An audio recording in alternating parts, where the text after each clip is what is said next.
There's a yellow rose in Texas I'm going there to see. No other fella knows her, no other, only me. She cried so when I left her, it broke her loving heart. And if we ever meet again, we'll never... We're losing our country, and we may have already lost it over this issue. Hundreds of thousands of acres, maybe millions, we're watching millions of acres of private property that the Border Patrol do not have the resources to watch. And that's what we do. It's not just my property, it's a lot of adjacent property and property, private property all the way nearly to Del Rio. And then all the way down to Brownsville.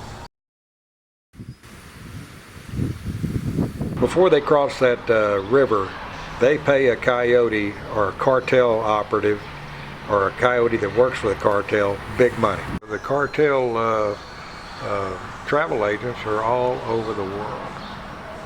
And to substantiate that, we encounter people from all over the world out here that are sneaking through.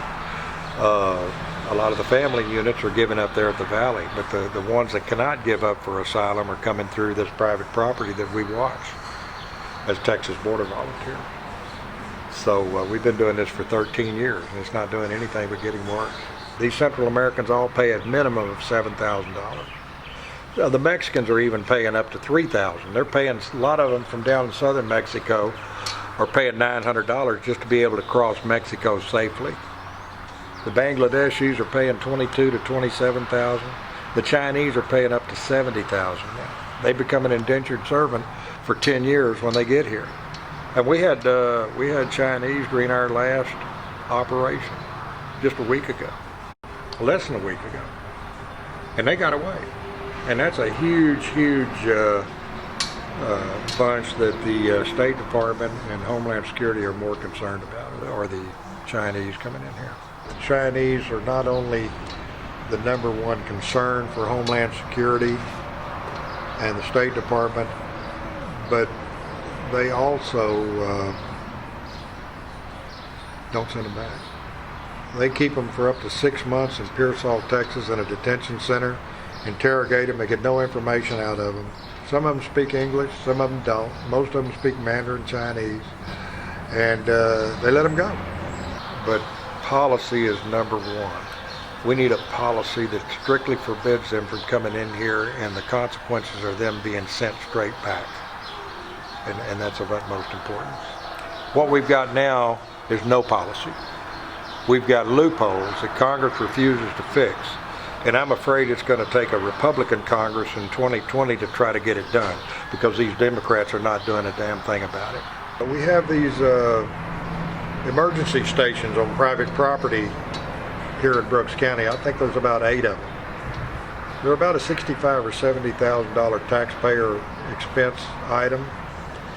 They have a blue beacon on them at night. They've got a button on them and a 5-gallon water jug that the Border Patrol keeps full.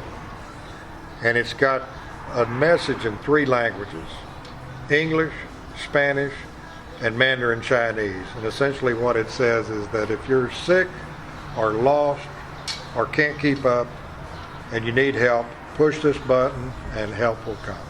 After the Clinton administration, it was really getting bad. And that's when we started seeing the other than Mexicans. The first person to die on my ranch was from Pakistan, and that was 1991. And him and his brother were running from the Border Patrol, and it was a real hot July day, probably 105 degrees. And as he attempted to cross my north fence, he fell over dead with a heart attack. Since then, it's gotten worse and worse and worse. More dead bodies, bigger groups, more attitude and more danger because of the disposition of the people in the groups. And now you just don't go out on private property unless you're armed, and I'm talking about maybe more than one firearm. You need to have a rifle and a pistol with plenty of bullets, because you never know what's going to happen. You never know who's under the next tree.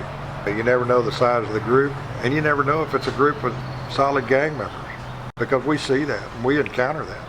Every kind of gang, Mexican street gang you can imagine, Tango Blast, Pistoleros, all of these guys are coming in here to work in organized crime, stealing in Houston and all the sanctuary cities they go. They live off of crime, and they work for the cartels.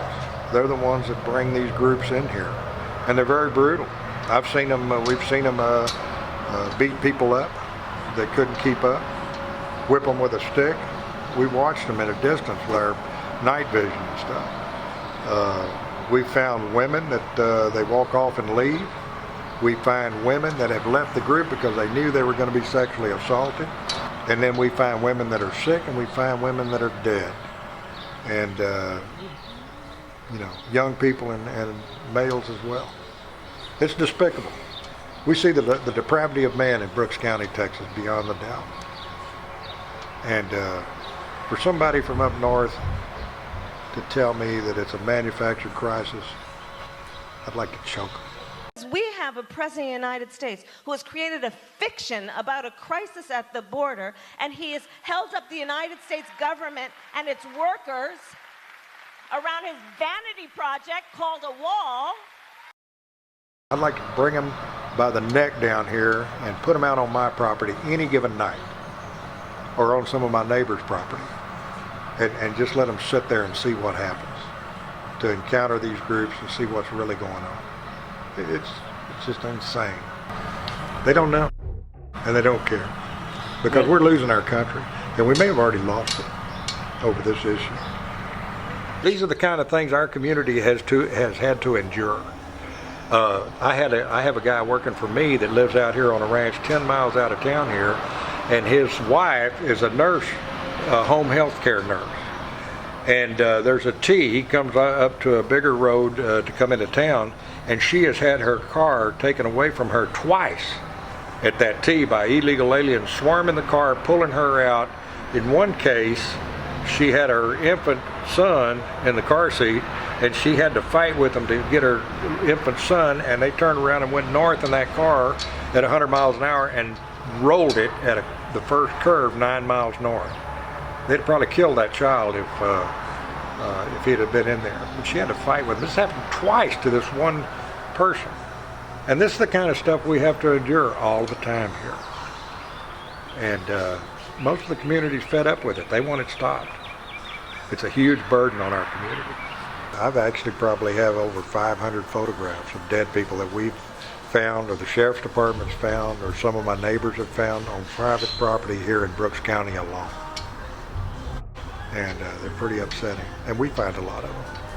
We border Starr County, which borders the Mexican border, where the Zeta cartels are headquartered. The criminal paramilitary, Los Zetas, was created over 20 years ago by deserters from the Mexican Army's Special Airborne Units, many of whom had been trained at the U.S. Army's School of Americas in Fort Benning, Georgia. The Zetas hired out as enforcers for the top crime syndicate, the Gulf Cartel, but soon replaced them to become the most feared gang in Mexico. In the last few years, they shifted their main base of operations from Tamaulipas to Guatemala, which they now virtually control. Their tactics are revealed in the U.S. Army War College's book-length study, The Evolution of Los Zetas in Mexico and Central America, Sadism as an Instrument of Cartel Warfare. Starr County and Brooks County are very rural. There's not a lot of people living out on these big ranches. There's thousands of smuggling trails through here with a lot of exit patterns. In other words, they can start out on their plan A, but if they run into law enforcement, they'll go to plan B and change their route and come out somewhere else. The coyotes and the gang members that work for the cartels know the routes real well through here. And all of that together makes it real lucrative for the cartels to be able to get their human cargo and drug cargo through this county. Whenever somebody's cramped up or gets sick or can't finish the trip, they walk off and leave them. They leave kids out here. We find kids out here all the time. Alive, yeah, and we found dead ones, but mostly live. You know, they're staggering around out here lost. apprehended over 7,000 a week. It's probably a pretty good sized caravan a week. And the amazing thing about it, probably a huge percentage of these families are not real families. They're borrowed kids and borrowed husbands and stuff like that, maybe up to 50%. One of the things, again, right now that we're really trying to bring to the forefront is the exploitation of these family units and the amount of money that's bringing to the cartels, and the exploitation of the children. It's definitely something that's happening. We're trying to gather as much statistics as possible, and again, trying to bring that to the forefront to the assistant U.S. attorneys so that they can help us push that message up to the Beltway, so that we can at least make some ground in regards to that. Because if we can eliminate the mass migration of families and children and the exploitation of them, then we'll be able to concentrate on doing more of the border security work that we want to. So there's a lot of fraud there. They're fraudulent, which is, to be expected. They know the loopholes, and here they come.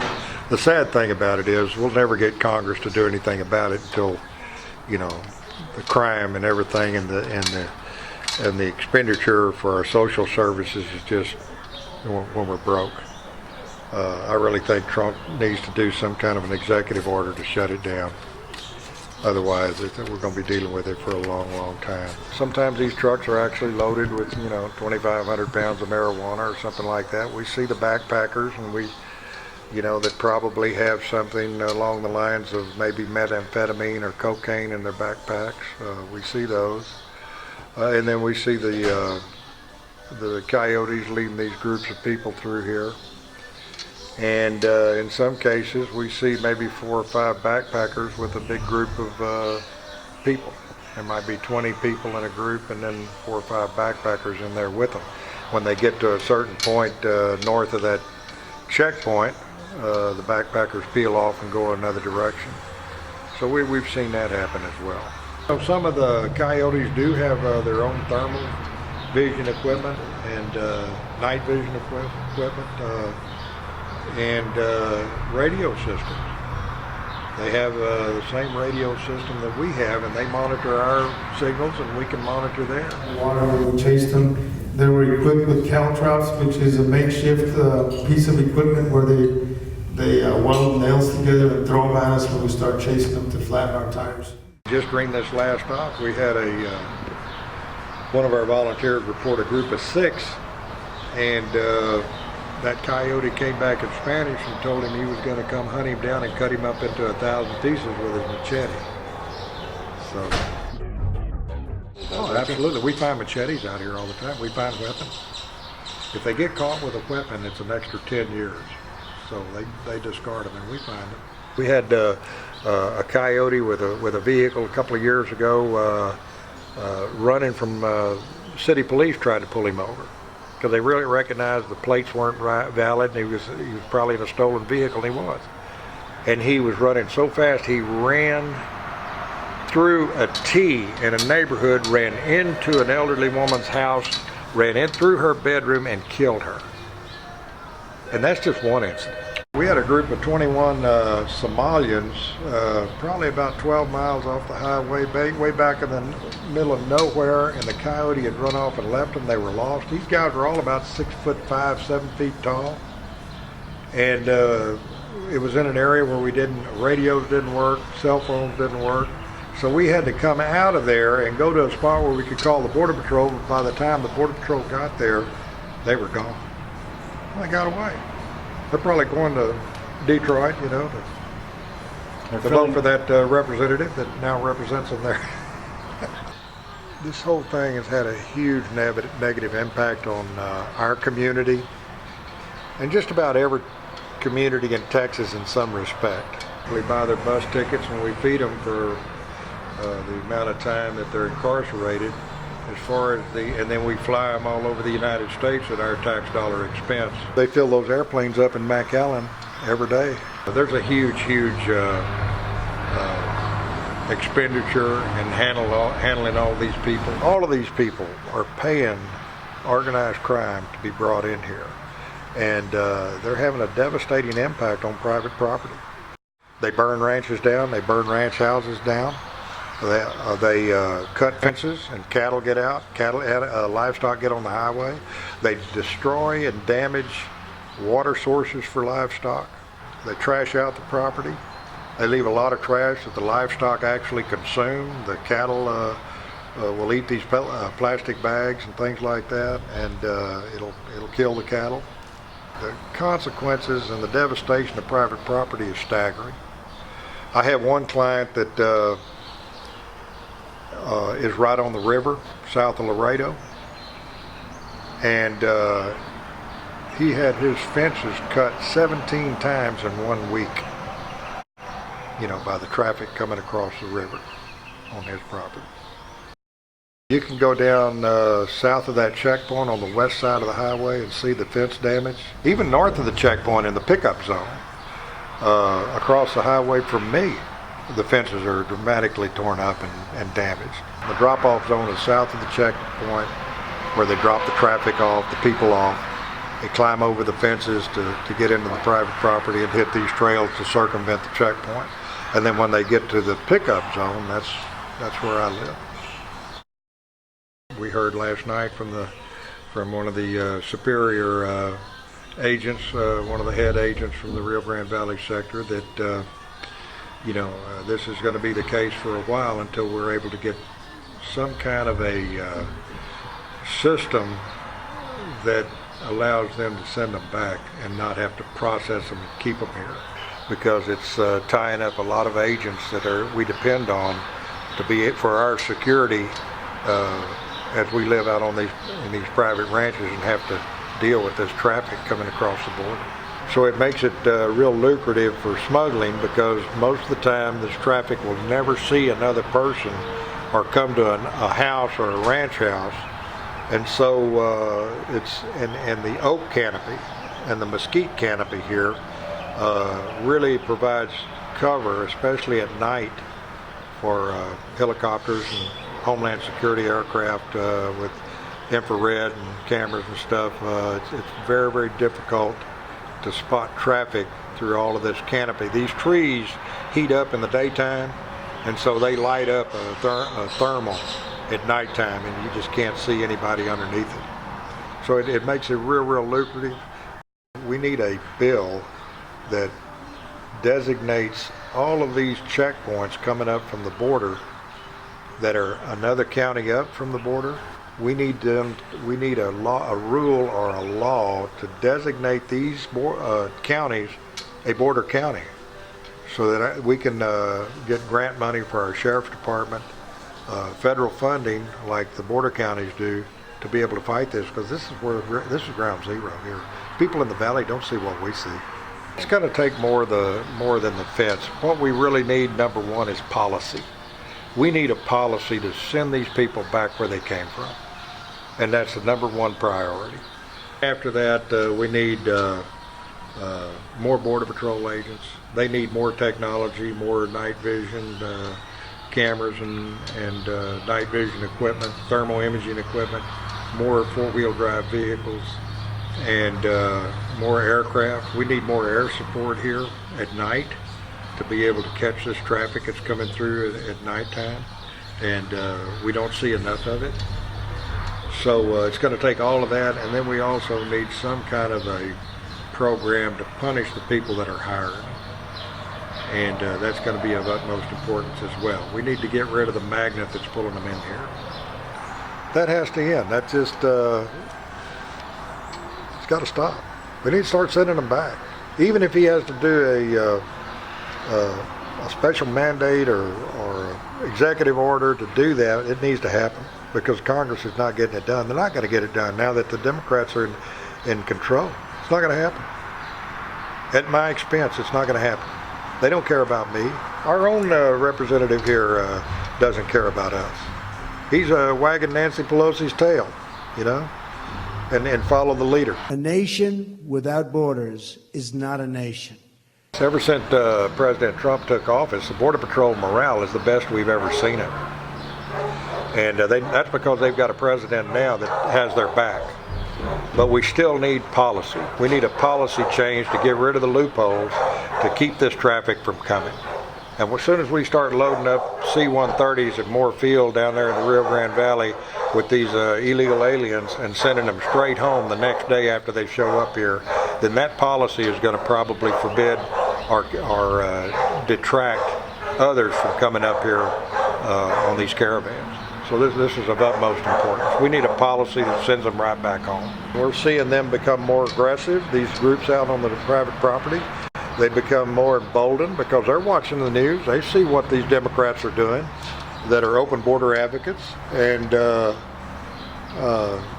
you know, that alone is creating a situation where these people, by the time they get here north of the checkpoint, they're dangerous. You know, they've become more dangerous for us. So it's just like that individual that said he was going to chop up one of my volunteers into 1,000 pieces with a machete. Most of the people in this community are not in favor of this traffic coming through. A lot of the people work on ranches, or they own ranches, they own private property. Even here in town, they've had people break in their homes. There's nothing good about it as far as this community is concerned. Our hospital closed down 25 years ago. And this is happening all over Texas and all over the United States, where these rural hospitals have to take care of these people whenever they're brought in by the Border Patrol or anybody else at our expense. Just dealing with the dead bodies here in Brooks County, Texas, has broke our county. Because in a lot of situations, an autopsy is called. We have to pay for that autopsy. We have to pay for handling these bodies. It's outrageous. It affects our ability to rebuild our infrastructure, our rural roads going out to ranch country, and it's broke our county, and it keeps it broke. So you've got some segments in the Rio Grande Valley that do not deal with what we deal with here, and they lean towards the liberal side. The mayor of McAllen, the chief of police of McAllen, but that's not the way most of the people in McAllen think and feel. So there is a liberal segment here in South Texas that is sympathetic, but by and far, in my opinion, most of the people are against it and want it stopped.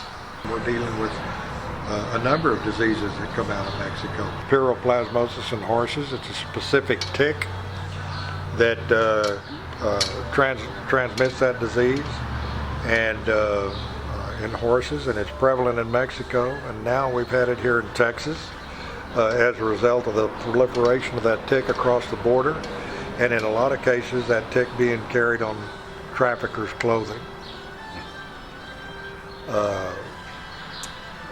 Other diseases as well, human diseases, multi-drug resistant TB, dengue fever, all kinds of different diseases that school children in Texas are showing up with some of this stuff because the kids in the classroom probably have not been screened and are transmitting that disease to their classmates. We've got some TB infected herds here in the panhandle of Texas that is a human strain that came from Mexico. We've never seen it before. And it's actually threatening our TB-free state status. There's a lot of commerce going back and forth. A lot of agriculture. It's probably one of our top partners in economics and trading is Mexico, and I just sent 12 bucking bulls to Mexico yesterday, that rodeo bulls. And last week I did 144 buffalo that are going to a senator in the state of Chihuahua. So, you know, it's a huge and trade issue with Texas. But he needs to do something. If anything, put the American military down on the Mexican southern border and stop it. A nation without borders is not a nation.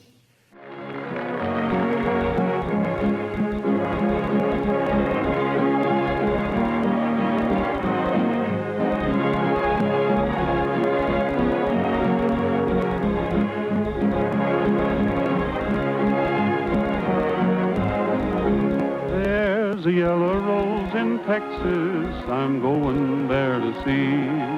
No other fella knows her, no other, only me.